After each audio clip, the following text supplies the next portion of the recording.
کہ یہ بتاؤ تمہیں مال کون سا اچھا لگتا ہے؟ تو وہ بندہ کہتا ہے کہ مجھے جو ہے وہ اونٹنی بڑی پسند ہے۔ فرشتے نے اس کو ایک اونٹنی دی جو گابن تھی، بچہ دینے والی تھی، اور برکت کی کہ یا اللہ تیرے مال میں برکت دے۔ فرشتہ آگے چلا گیا۔ اب فرشتہ پہنچا دوسرے بندے کے پاس، اور وہ بندہ تھا جو گنجا تھا، اس کے بال ہی نہیں آتے تھے۔ فرشتے نے کہا تیری خواہش کیا ہے سب سے بڑی؟ کہتا بس میرے بال آ جائیں، اس سے بڑی کیا تمنا ہے؟ فرشتے نے اس کے سر پہ ہاتھ پھیرا، دعا فرمائی، اس کے بال آ گئے۔ کہ تجھے مال کون سا پسند ہے؟ تو اس نے کہا کہ مجھے جو ہے وہ گائے بڑی پسند ہے۔ اس کو ایک گابن گائے، بچہ دینے والی گائے دی، دعا کی کہ یا اللہ تیری مال میں برکت دے۔ تھرڈ پرسن کے پاس فرشتہ کیا، وہ کون تھا؟ اندھا تھا، مادرزاد، بائی برتھ بلائنڈ۔ تیری کیا تمنا ہے؟ بولا میری تو زندگی میں ہے ہی اندھیرا، اللہ کرے میری آنکھیں آ جائیں۔ فرشتے نے اس کی آنکھوں پر ہاتھ رکھا، دم کیا، دعا کی، اس کی آنکھیں آ گئی۔ تجھے کیا چاہیے؟ کہا مجھے بکری بڑی پسند ہے۔ اس کو بکری دی جو بچہ دینے والی تھی، اور اس کے بعد وہ فرشتے نے برکت کی دعا دی، چلا گیا۔ اب اللہ کی شان دیکھیں، حدیث پاک کے الفاظ ہیں، اللہ نے ان تینوں کے مال میں خوب برکت دی، ہزاروں بکریاں ہو گئیں، ہزاروں اونٹ ہو گئے، ہزاروں گائیں ہو گئیں، یعنی اس زمانے کے وہ ملینر بلینر بن گئے۔ آفٹر سم ٹائم فرشتہ جاتا ہے اب وہ پہلے بندے کے پاس، برس کے مریض کے پاس، اور فرشتہ بھی اسی اپیرنس میں جاتا ہے، فرشتہ خود بھی برس کا مریض بن کے جاتا ہے، اور جا کر کہتا ہے بھائی مجھے کوڑ کا مرض ہے، ایک غریب مسافر ہوں، اللہ نے تجھے بڑا مال دیا ہے، ایسا کر کہ جو اتنی سارے تیرے پاس سینکڑوں ہزاروں اونٹ ہیں، مجھ غریب کو ایک اونٹنی دے دے۔ وہ بندہ کہتا ہے کہ یہ تو میں نے خود کمایا ہے، یہ تو سب میری ایفرٹ ہے، میرے تو باپ دادا کی میراث ہے۔ کہ یہ تجھے اللہ نے نہیں دیا؟ تو کچھ عرصہ پہلے غریب تھا۔ کہتا ہے نہیں کس نے کہا تجھے؟ میں تو پہلے سے ہی مالدار تھا، میرے تو فیملی کا یہ سارا مال ہے، یہ میں نے اپنی محنت سے کیا ہے۔ فرشتے نے کہا ٹھیک ہے، اگر تو سچا ہے تو ٹھیک ہے، اور اگر تو جھوٹا ہے تو اللہ تجھے پہلے جیسا ہی کر دے۔ فرشتہ دوسرے کے پاس گیا۔ اب کس کے پاس گیا؟ گنجے کے پاس۔ کہ بھائی میں بڑا غریب انسان ہوں، مسافر ہوں، تجھے اللہ نے بڑا مال دیا، اتنی گائے ہیں، ایک گائے مجھے دے دے، تو بھی تو غریب تھا کچھ عرصہ پہلے۔ کہتا کس نے کہا تمہیں میں غریب تھا؟ میں تو شروع سے مالدار ہوں، میرے باپ دادا کی جائیدادیں تھی، یہ تو میرا اپنا کمایا ہوا مال ہے، میں نے کیا ہے سب کچھ، میرے پاس کچھ نہیں ہے تجھے دینے کے لیے۔ ٹھیک ہے اگر تو صحیح کہتا ہے تو ٹھیک ہے، اگر جھوٹ بولتا ہے تو اللہ تجھے پہلے جیسا کر دے۔ اب فرشتہ تیسرے بندے کے پاس گیا جو اندھا تھا، پہلے آنکھ والا ہو گیا تھا۔ فرشتہ آنکھ بغیر کا بن کے اس کے پاس گیا کہ بھائی میری آنکھیں نہیں ہیں اور میں غریب بھی ہوں، تجھے اللہ نے اتنی بکریاں دی ہیں، کچھ مجھے بھی دے دے۔ پتہ ہے اندھا کیا کہتا ہے؟ سابقہ اندھا، سچی بات ہے، آنکھ والا تھا وہ۔ کہتا ہے بھائی ٹھیک کہتے ہو، میں تو پہلے اندھا تھا، میرے پاس تو کچھ بھی نہیں تھا، یہ سب میرے رب نے دیا ہے مجھے۔ تو بھی اسی پرابلم میں جس پرابلم میں میں پہلے تھا۔ اے میرے بھائی تجھے جو لینا ہے لے لے، مجھے رب نے کہاں سے کہاں پہنچا دیا، میرے پاس تو تھا ہی کچھ نہیں، تو بھی میری طرح غمزدہ ہے۔ اے بھائی یہ بکریاں تیری، جتنی چاہیں لے جا۔ فرشتہ کہتا ہے مجھے کچھ نہیں چاہیے، اللہ تیرے مال میں برکت ڈال دے، یہ تیری آزمائش تھی جس میں تو کامیاب ہو گیا، تیرے بقیہ دو دوست جو تھے وہ برباد ہو جائیں گے اور اللہ تجھے اور نوازے گا۔ یہ حدیث پاک میں نبی پاک علیہ الصلوۃ والسلام نے واقعہ صحابہ کو سنایا۔ آج سچ بتائیں ہماری کیفیت کیا ہے؟ ہم جب کچھ بن جاتے ہیں تو ہماری زبانوں پر یہ آتا ہے کہ یہ میں نے کیا ہے، یہ میرا کمال ہے، یہ میرے بیسٹ ڈیسیشن تھے، یہ میرا وقت پہ فیصلہ تھا، میں نے پراپرٹی اٹھا لی تھی تو جناب اتنے آگے پہنچ گیا۔ نہیں پیارے اسلامی بھائیو، یہ نہ کرنا۔ ہمیشہ زندگی میں ایک ذہن بنائی رکھنا کہ جو کچھ دیا ہے وہ میرے رب نے دیا ہے، میری کوئی اوقات نہیں ہے۔ ارے مجھ سے زیادہ عقل مند لوگ موجود ہیں، مجھ سے زیادہ پڑھے لکھے سمجھدار لوگ موجود ہیں، اگر رب نے مجھے نوازا ہے تو یہ صرف اس کی مہربانی ہے۔ اور جب بندہ اترانے لگ جاتا ہے، جب اپنی شہرت، اپنے مال، اپنی عزت پر یہ گھمنڈ اختیار کرتا ہے، تو ایک بات یاد رکھیے گا، وَتُعِزُّ مَن تَشَاءُ وَتُذِلُّ مَن تَشَاءُ بِيَدِكَ الْخَيْرُ۔ اللہ جسے چاہے عزت دیتا ہے، جسے چاہے ذلیل فرما دیتا ہے۔ ہم نے کروڑوں جس کے فالوورز ہیں ان کو دیکھا منٹوں میں ذلیل ہوتے ہوئے، زکوٰۃ دینے والے دنوں کے اندر زکوٰۃ لینے والے بنتے دیکھے۔ اے میرے پیارے اسلامی بھائیوں، دنیا میں عروج والے جیلوں میں گرفتار ہوتے بھی آپ نے دیکھے۔ وقت نہیں لگتا بدلنے میں، عاجزی، انکساری اور اللہ پر بھروسہ رکھنا۔ ہم نے جو خاندان نبوت کا واقعہ سنا نا، اس میں سے سب سے بڑا میسج پتہ ہے کیا ہے؟ کہ آزمائشیں آتی ہیں، ہم نے اس آزمائش پر صبر کرنا ہے۔ ہم بے صبری کر جاتے ہیں۔ قرآن مجید فرقان حمید میں رب عز و جل نے واضح اعلان فرما دیا، یعنی کمال دیکھیں، ہمیں پہلے سے بتا دیا تمہارا ایگزامینیشن آنے والا ہے۔ کیا فرمایا؟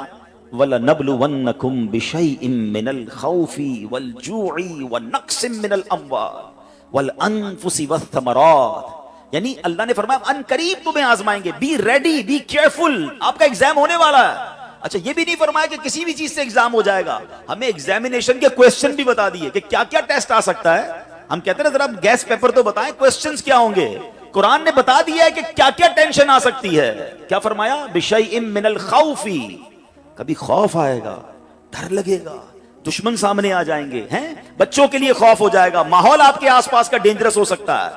وَالْجُوعِ، کبھی بھوک سے پریشان ہو جاؤ گے، مال کم ہو جائے گا، غربت آ سکتی ہے۔ پھر فرمایا بِشَيْءٍ مِّنَ الْخَوْفِ وَالْجُوعِ وَنَقْصٍ مِّنَ الْأَمْوَالِ، تمہارے مال خراب ہو جائیں گے، کبھی آپ شپمنٹ منگوائیں گے، کبھی آپ نے سٹاک خریدا ہوگا، کبھی دکان لگائی ہوگی، اچانک مال میں کوئی فالٹ نکل آئے گا، آپ کا کاروبار ڈاؤن ہونے لگ جائے گا، یہ بھی ہو سکتا ہے۔ وَالْأَنفُسِ وَالثَّمَرَاتِ، تمہارے جسموں میں پرابلم آ سکتی ہے، ہم بیمار ہو سکتے ہیں، ہماری باڈی میں پرابلم، بندہ کہتا ہے چلتے چلتے بیمار ہو گیا، every thing is going good, یہ اچانک کون سا وائرس نکل آیا، یہ ٹینشن، یہ امتحان ہونا ہے۔ وَالثَّمَرَاتِ، یا تمہارے پھل، تمہارے مال، تمہارے باغات، یہ بھی خراب ہو سکتے ہیں۔ مگر آگے قرآن کیا کہتا ہے؟ یہ ایگزامینیشن سے جو پاس ہو جائے گا نا، فرمایا وَبَشِّرِ الصَّابِرِينَ، خوشخبری ہے صبر والوں کے لیے، it means good news waiting for you, یہ ٹائم نکالنا ہے، اگر صبر سے نکال گئے تو آگے کیا ہے؟ خوشخبری موجود ہے۔ الذین اذا اصابتهم مصیبہ قالوا انا للہ وانا الیہ راجعون، کہ جب ان پر کوئی مصیبت آتی ہے تو وہ کیا کہتے ہیں؟ واویلا نہیں کرتے، کہتے اللہ ہی کا مال ہے، اللہ ہی کی طرف لوٹ جانا ہے۔ کاش یہ بات سمجھ آ جائے، جب بھی آپ کو فیل ہونا کہ یار چلتے چلتے معاملات ڈسٹرب ہو رہے ہیں تو بی پریپیئر کہ مجھ پر ٹیسٹ شروع ہو گیا اور میں نے فیل نہیں ہونا ہے، میں نے صبر کے ساتھ یہ مشکل وقت گزارنا ہے، اللہ پر بھروسہ رکھنا ہے، اللہ پر یقین رکھنا ہے۔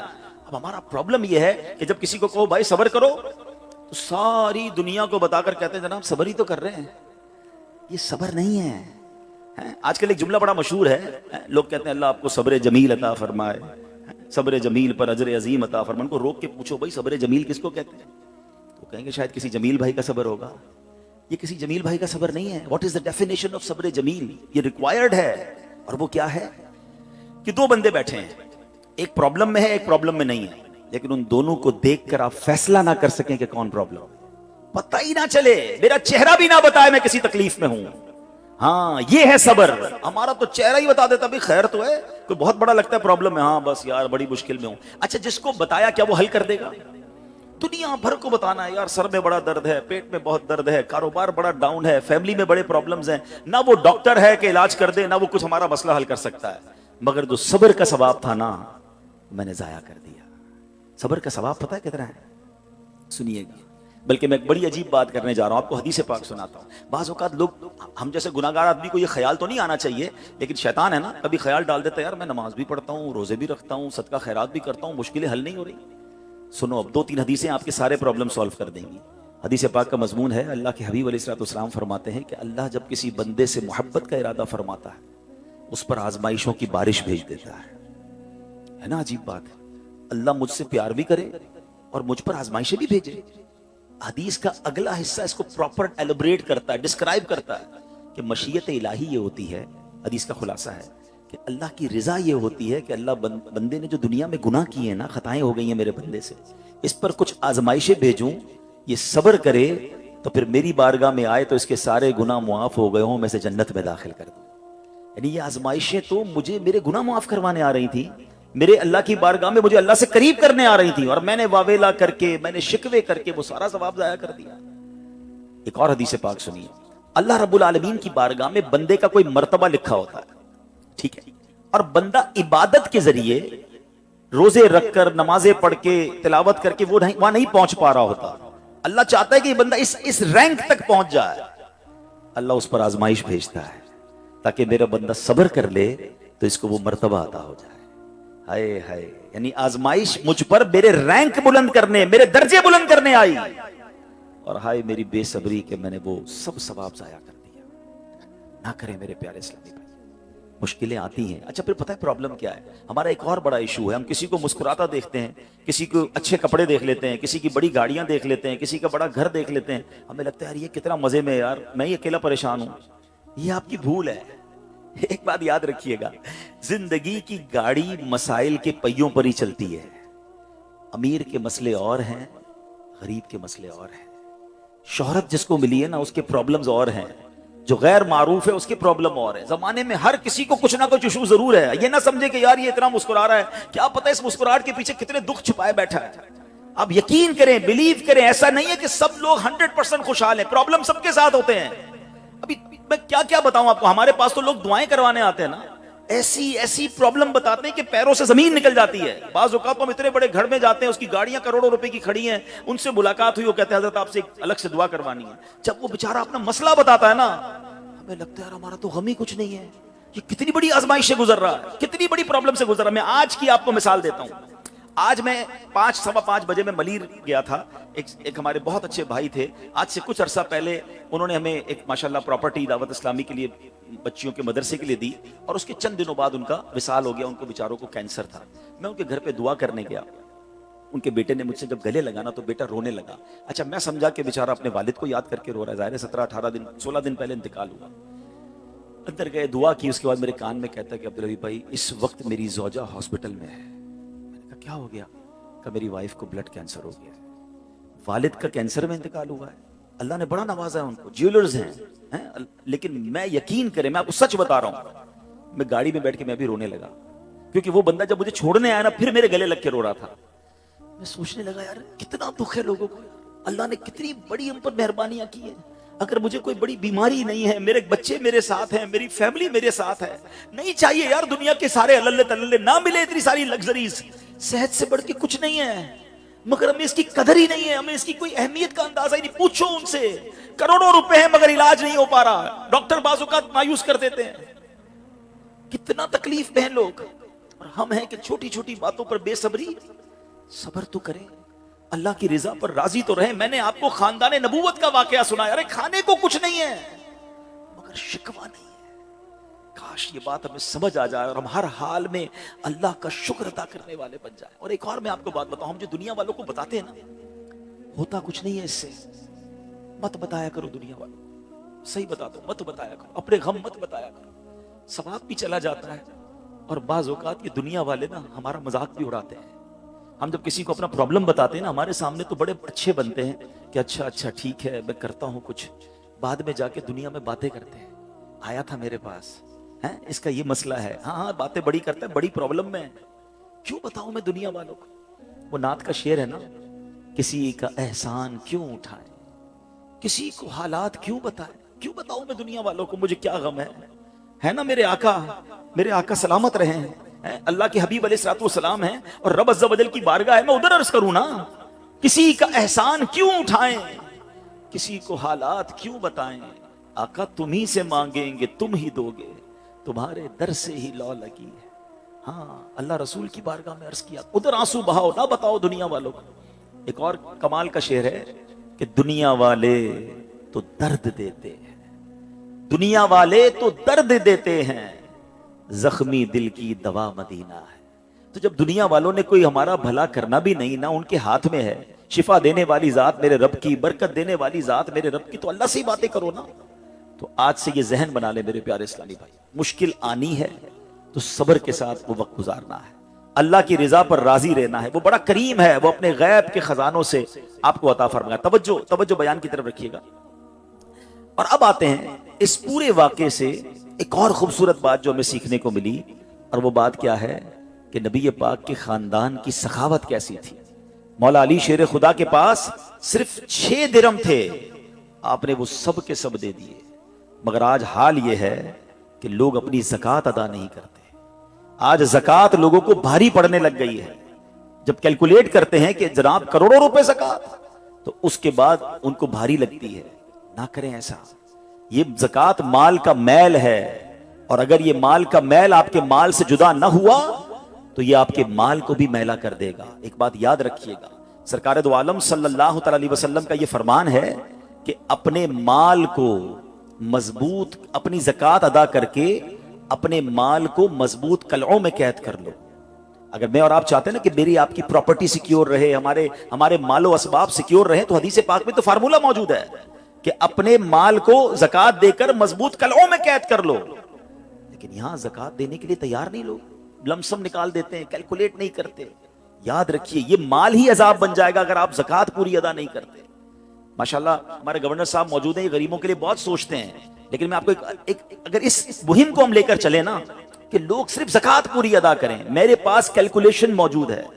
ماشاءاللہ یہاں وہ بھی لوگ ہیں جو ٹی وی پر پروگرامز کرتے ہیں، آپ سب اس بات کو لے کر چلیں کہ اگر ہمارے پاکستان میں سارے سرمایہ دار کچھ نہ کریں، اپنی زکات پوری ادا کر دیں، سارے زمیندار اپنی زکات پوری ادا کر دیں، آپ اپنی آنکھوں سے دیکھیں گے کہ غربت کتنی جلدی ختم ہوتی چلی جا رہی ہے. میں نے ایک بار گورنر صاحب کیلکولیشن کی، ذرا سنیے گا. پاکستان زرعی ملک ہے، ٹھیک ہے، اور اس کی زراعت کی جو کیلکولیشن ہے وہ انٹرنیٹ پر موجود ہے. You can search your self. آپ چیک کر لیں کہ 2023 میں پاکستان کی ٹاپ 20 کراپس کون کون سی ہوئی ہیں. آپ انٹرنیٹ پر خود ڈھونڈ لیں، آپ کے سامنے اس کراپ کی کیلکولیشن بھی آ جائے گی کہ اتنے ملین ٹن، اتنے جناب کروڑ کے جی جو ہے وہ گندم ہوا، تو کاٹن ہوا، تو فروٹس ہوئے، تو شوگر ہوئی. پاکستان کو اللہ نے بڑا نوازا ہے. شریعت کا حکم کیا ہے؟ جس اللہ رسول کی ہم بات کر رہے ہیں، جس اسلام کو ہم نے قبول کیا ہے، شریعت کا حکم یہ ہے کہ اگر آپ کی فصل اگتی ہے تو اس فصل میں اگر بارش کا پانی ہے اور آپ اپنا پانی پرچیز نہیں کر رہے اور صرف بارش سے آپ کی فصل اگ رہی ہے، تو جتنی فصل اگی 10% عشر کیا کہتے ہیں 10ویں حصے کو، وہ آپ نے نکال دینا ہے اللہ کی راہ میں. وہ غریبوں کا حق ہے، وہ زکات ہے زمین کی. اور اگر آپ پانی ٹیوب ویل وغیرہ سے لیتے ہیں، پیسوں سے خریدتے ہیں، تو 5%. آپ بلیو کریں، میں بیٹھا کیلکولیٹر لے کر کہ پاکستان کی ٹاپ 10 کراپس کتنی ہوتی ہیں، اس کی مالیت کتنی ہے، اس کی ویلیو کتنی ہے، وہ میں نے بنائی اور اس کا 5% لگایا جو دینا ہی دینا ہے. آپ یقین کریں وہ بھی خربوں روپے میں بن گیا. یہ خربوں روپے کہاں ہیں اگر ہم زکات دیتے تو؟ کتنے غریبوں کا بھلا ہو جاتا، کتنے گھر خوشحال ہو جاتے. اچھا یہ تو صرف زمین کی زکات ہے، پراپرٹیز کی زکات اربوں خربوں روپے کے لوگ مالک ہیں. مگر جب کیلکولیٹر چلاتے ہیں نا، ہوئے ہوئے ہوئے زکات جناب 10 کروڑ روپے بن جائے گی، تو پھر بھاری لگتی ہے. اللہ کے بندے، اللہ نے 4 ارب دیے ہیں تو 10 کروڑ زکات ہے نا، تو ٹینشن گائے کی ہے؟ شکر ادا کرو. اللہ نے دینے والا بنایا، مانگنے والا نہیں بنایا. مگر آج زکات بھاری پڑ گئی ہے. آپ کو پتا ہے قارون کیوں دسایا گیا تھا؟ قارون یہ حضرت موسیٰ کا کزن تھا، یہ تورات کا عالم تھا اور بڑا عالم دین تھا. مگر جب حضرت موسیٰ نے اس کو زکات کا حکم دیا نا، اس کے پاس کتنے پیسے تھے کہ قرآن کہتا ہے اس کی خزانوں کی چابیاں ایک جماعت لے کر چلتی تھی. خزانے نہیں، صرف کیز آف دا ٹریجر، اتنا خزانہ تھا. مگر کیا ہوا یہ کہ جب حضرت موسیٰ نے اس کو کہا، اچھا اس زمانے پتہ زکات کتنی تھی؟ ابھی تو 100 پہ 2.5 ہے نا، 1000 پہ 1. آپ نے فرمایا ہر 1000 پر 1 تم نے زکات دینی ہے. اس نے کیلکولیٹ کیا تو بہت بنتے تھے. حضرت موسیٰ کے خلاف ہو گیا، زکات کا انکار کیا، اپنے خزانوں کے ساتھ زمین میں دھسا دیا گیا. پلیز خدا کے واسطے اس آواز کو سب مل کر آگے بڑھائیں. میں تو یہ سمجھتا ہوں جس طرح ہم نماز کی بات کرتے ہیں کہ نماز پڑھو، زکات دیں، بے شک کسی کو بھی دیں، جو حقدار ہے اس کو دیں، مگر زکات پوری دیں. پاکستان خوشحال ہو جائے گا، غریبوں کا بھلا ہو جائے گا. لیکن زکات جس کی ہزاروں لاکھوں میں ہے شاید وہ نکال دیتا ہے، مگر جب زکات کروڑوں میں ہو رہی ہے تو لوگوں کے دلوں پر بوجھ بنتی جا رہی ہے. اس کو بوجھ نہ بننے دینا. میں ایک دعا کرتا ہوں، آج ختم قرآن کی محفل ہے، اگر آپ کو لگے تو آپ بھی آمین کہہ دینا. اپنے لیے تو میں کئی بار یہ دعا کرتا ہوں کہ یا اللہ مجھے وہ مال نہ دینا جس کی زکات مجھ پر بھاری ہو جائے. کہو آمین. یا اللہ وہ مال دینا کہ میں خوش دلی سے تیری راہ میں زکات دوں. اچھا یہ بھی بڑا ایشو ہے، پیسے نکلتے ہیں تو بھاری بڑے پڑتے ہیں. تنالوا البر حتى تنفقوا مما تحبون. اللہ فرماتا ہے تم اس وقت تک بھلائی کو نہیں پہنچ سکتے جب تک اپنی پیاری چیز راہ خدا میں خرچ نہ کرو. آپ بہترین خرچ کرو نا، اللہ آپ کو اس سے زیادہ عطا فرمائے گا. اچھا جب بھی کیلکولیٹر دیکھیں، کچھ چیزیں کیلکولیٹر سے کیلکولیٹ ہوتی ہیں، مگر اللہ کی راہ میں جو خرچ کرنے والا معاملہ ہے نا، وہ رحمت کے کیلکولیٹر سے کیلکولیٹ ہوتا ہے. وہ میرے اور آپ کے کیلکولیٹر سے کیلکولیٹ نہیں ہوگا. آپ حساب کریں گے کہ یار مولانا صاحب کہہ رہے ہیں اللہ کی راہ میں خرچ کرنے سے مال کم نہیں ہوتا، کروڑ روپے ہیں، 2.5 لاکھ زکات دوں گا تو 97.5 بچ گئے، یہ تو کم ہو گئے. آپ اس کو کہیں نوٹ کر لیجئے، اگلے سال آپ کروڑ روپے کی زکات نہیں دے رہے ہوں گے، آپ اس سے زیادہ کی زکات دے رہے ہوں گے. یہ کیسے؟ جو بھی زکات دیتا ہے آپ اس کو پوچھ لیجئے، ہر سال اس کی زکات بڑھتی ہے. کیوں بڑھتی ہے بھائی؟ زکات تو پیسے کم ہونے چاہیے تھے. نہیں جناب، یہ میرے نبی علیہ الصلوۃ والسلام کا وعدہ ہے. ویسے تو میرے آقا جو فرمائے حق ہے، مگر اس حدیث میں اللہ کے رسول علیہ الصلوۃ والسلام نے قسم اٹھائی. آپ فرماتے ہیں میں قسم کھا کر کہتا ہوں اللہ کی راہ میں خرچ کرنے سے مال کم نہیں ہوتا. پھر تو لاک کر دو نا، پھر تو سمجھ جاؤ کہ جب نبی پاک قسم اٹھا کر فرما رہے ہیں. اچھا پھر آپ سب کو دیکھ لیں، ماشاءاللہ علامہ بشیر صاحب موجود ہیں، یہ بھی بہت سارے لوگوں کے پاس جاتے ہیں، ہم بھی جاتے ہیں. جو بانٹ رہا ہے نا ہم ہر سال اس کا بڑھتے ہوئے دیکھ رہے ہیں. کم نہیں ہوتا. یہ بے وقوفی ہے جو یہ سوچتا ہے کہ یار دے دوں گا تو کم ہو جائے گا. نہیں. اور پھر میں آخری بات کر دوں اپنے بیان میں, جو ایک اور ایشو جو بہت بڑا ہم دیکھتے ہیں, ایک تو زکوٰۃ پوری دینی ہے اور انجوائے کر کے دینی ہے, خوش دلی سے دینی ہے, مزے لے کر دینی. یہ نہیں کہ دل پر بوجھ یار کیا کروں, 1 سال ہو گیا اب تو زکوٰۃ دینی پڑے گی. نہیں, یہ نہیں. دو اور انجوائے کرو, اللہ کی راہ میں خوش دلی سے دو. ایک واقعہ سن لیں, بات اور کلیریفائی ہو جائے گی. حضرت ابو جعفر اپنے زمانے کے بڑے ابدال ہیں. ان کے گھر میں ایک فقیر آیا تو انہوں نے اپنی زوجہ کو کہا کہ اپنے پاس کیا ہے دینے کے لیے؟ کہ حضور صرف 4 انڈے ہیں گھر میں, nothing else, 4 eggs only. کہا یہ چاروں ہی دے دو. ایمان اور عقیدہ اور بلیف دیکھیں, چاروں دے دو. چاروں دے دیے. تھوڑی دیر بعد دروازے پر دستک ہوئی, دیکھا تو ایک بندہ ٹوکری لے کر آیا. کہا کیا ہے؟ بیگم سے پوچھا. کہا آپ کے دوست نے انڈے بھجوائے ہیں. کہا کتنے آئے ہیں؟ کہا صاحب ذرا سنیے گا, کتنے آئے؟ تو کہا کہ 30 آئے ہیں. کہا 30 کس حساب سے آئے؟ ہم نے تو 4 دیے تھے نا. اب ایمان, ان کا عقیدہ اور ان کا بلیف دیکھے. کیا 4 دیے تو 40 آنے چاہیے تھے. ایک کا 10 اللہ کا وعدہ ہے نا. تو کہا حضور آئے تو 40 ہیں مگر 10 انڈے ٹوٹے ہوئے ہیں. تو آپ نے اپنی زوجہ سے پوچھا کہ سچ بتاؤ جو تم نے 4 دیے تھے اس کی کنڈیشن کیا تھی؟ کہا حضور بات یہ, جب میں نے 4 دیے تھے نا اس میں بھی 3 ثابت تھے, ایک ٹوٹا ہوا ہی تھا. یہ فارمولا آج یاد کر لو, پورے دو گے پورے ملیں گے, ٹوٹے دو گے ٹوٹے ملیں گے. اب آپ چیک کیجئے کہ جب اللہ کی راہ میں خرچ کرنے کی باری آتی ہے, میں اپنا مال دل سے نکلتے ہوئے دکھ ہو رہا ہے یا خوشی ہو رہی ہے, بہترین دے رہا ہوں یا بچانے کی کوشش کر رہا ہوں. ہمیشہ یاد رکھیں, ہم اللہ کی راہ میں خرچ کرتے ہیں, ہمارے پیسے نہیں پہنچتے وہاں پر, وہاں نیت پہنچتی ہے. اب مجھے بتاؤ نا یار, ہم اپنے لیے خرچ کرتے ہیں بہترین کھانا, بہترین لباس, اور غریب کو دینا ہے تو بچا ہوا لیفٹ اوور. اب اچھا اب میں کہتا ہوں 100 بندوں کو نہیں کھلا سکتے, نہ کھلائیں, 2 کو کھلائیں, اچھا کھلائیں, کوئی بات نہیں. آپ کسی کے دل میں خوشی تو داخل کریں. اپنے گھر والوں کے لیے لباس خرید لیں, 2 غریب بچوں کے لیے ویسا ہی لباس خرید لیں, پھر دیکھیں آپ کو کیسی برکتیں ملتی ہیں. تو ہمیں اس بار یہ ایک انداز اختیار کرنا ہے کہ ہم نے اللہ کی راہ میں بہترین خرچ کرنا ہے. اس کو ہم ایک غلطی کیا کرتے ہیں, فطرے کی, جو فطرے کی جو بات ہے اس میں آپ کو ایک بات بتاتا ہوں. فطرہ حدیث پاک میں 4 قسم کا بیان ہوا ہے, گندم کا, جو کا, کشمش کا اور کھجور کا. ٹھیک ہے, لیکن ہم بچپن سے سن رہے ہیں, جب بھی فطرے کی باری آتی ہے ہم پہلے 50 روپے تھا وہ دے دیا, 100 دے دیا, 200 دے دیا, 300 دے دیا. ہمیں یہ پوری حدیث یا تو ہم نے پڑھی نہیں تھی یا ہمارے ذہن میں نہیں تھی, مگر حدیث پاک میں 4 قسم کا فطرہ بیان ہوا ہے. غریب آدمی گندم کا فطرہ دے دے کوئی بات نہیں, مگر جو روزانہ بہترین افطاری کر رہا ہے, بہترین کھانے کھا رہا ہے, سچ بتاؤ اس کو کون سا فطرہ دینا چاہیے؟ میری افطاری روز اجوا کھجور سے ہے اور عید والے دن میں گندم کا فطرہ دے آتا ہوں. ہمیشہ یاد رکھے, اچھا خرچ کرے نا. اس بار فطرہ جس کو اللہ نے جیسا نوازا ہے, غریب آدمی کے لیے بات نہیں کر رہا, جس کو نوازا ہے رب نے. کیا ہم کبھی ایسا کرتے ہیں کہ عید کی شاپنگ کے لیے جائیں, دکاندار سے کہیں کہ یار جو کپڑا سب سے سستا ہے وہ نکال دو, سب سے سستے جوتے نکال دو, میں نے عید پڑھنی ہے. بہترین چاہیے, اپنے لیے بہترین لینا ہے, اللہ کی راہ میں لوئسٹ والا فطرہ دینا ہے. خود غور کریں, خرچ کیجئے گا, دل سے کریں, اللہ اور نوازے گا. اور یہ تو وقت ہے لوگوں کو بانٹنے کا, یہ وقت ہے مسلمان بھائیوں کا ہاتھ پکڑنے کا, غریبوں کی مدد کرنے کا. کسی کی افطاری اچھی کر دیں, کسی کی سحری اچھی کر دیں, کسی کو لباس دے کر اس کی عید اچھی کر دیں. نہ جانے کس کی دعا کے صدقے آپ کا بیڑا پار ہو جائے گا. تو اے میرے پیارے اسلامی بھائیوں, جو میں نے مولا علی شیر خدا کرم اللہ تعالی وجہ الکریم اور ان کے خاندان کا واقعہ سنایا, اس میں میسج ہی یہ تھا کہ سخاوت اس کو کہتے ہیں. پھر یہ صدقہ کیسے برائیوں سے اور بیماریوں سے اور مشکلوں سے بچاتا ہے. سرکار دو عالم علیہ الصلوۃ والسلام نے ایک واقعہ سنایا کہ ایک عورت تھی, اپنے گھر میں کھانا کھا رہی تھی, دروازے پر دستک ہوئی, کہا میں اللہ کے نام پہ مجھے کچھ دو. عورت نے اپنا نوالا منہ کا روکا اور اس فقیر کو دے دیا. سنیے گا, ہم تو جو بچتا ہے وہ دیتے ہیں نا, عورت نے نوالا اپنا روکا, اس غریب کو دے دیا. کچھ عرصے کے بعد اس عورت کے یہاں بچہ پیدا ہوا. سرکار دو عالم علیہ الصلوۃ والسلام فرماتے ہیں وہ بچہ لے کر جا رہی تھی, ایک بھیڑیا آیا اور اس بچے کو چھین کر دوڑنے لگا. وہ عورت چیخنے لگی, میرا بچہ, میرا بچہ.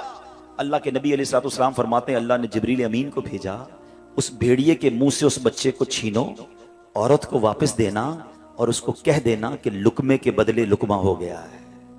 یہ لقمہ تم نے دیا تھا نا اللہ کی راہ میں, اللہ نے اس بھیڑیے سے لقمہ چھین کر تمہارا بچہ تمہیں واپس لوٹا دیا. یہ ہے صدقہ, یہ ہے اللہ کی راہ میں خرچ کرنا جو کیسے بلاؤں کو اور بیماریوں کو دور کرتا ہے. مگر آج حال یہ ہے, یقین جانے دکھ ہوتا ہے جب ہم ملتے ہیں لوگوں سے, ان کی ویلتھ پتہ ہوتی ہے مگر زکوٰۃ پوری دینے کے لیے کوئی تیار نہیں ہے. خدا رسول کے واسطے آپ بھی اور یہ پیغام کو عام کریں. میں نہیں کہتا آپ دعوت اسلامی کو دیں, آپ کو سیلانی سمجھ نہیں آتی نہ دیں ہمیں, لیکن زکوٰۃ تو پوری دو یار. یہ وہ مال ہے جو آپ مارے جاؤ گے, یہ مال آپ کے لیے عذاب کا باعث بن جائے گا.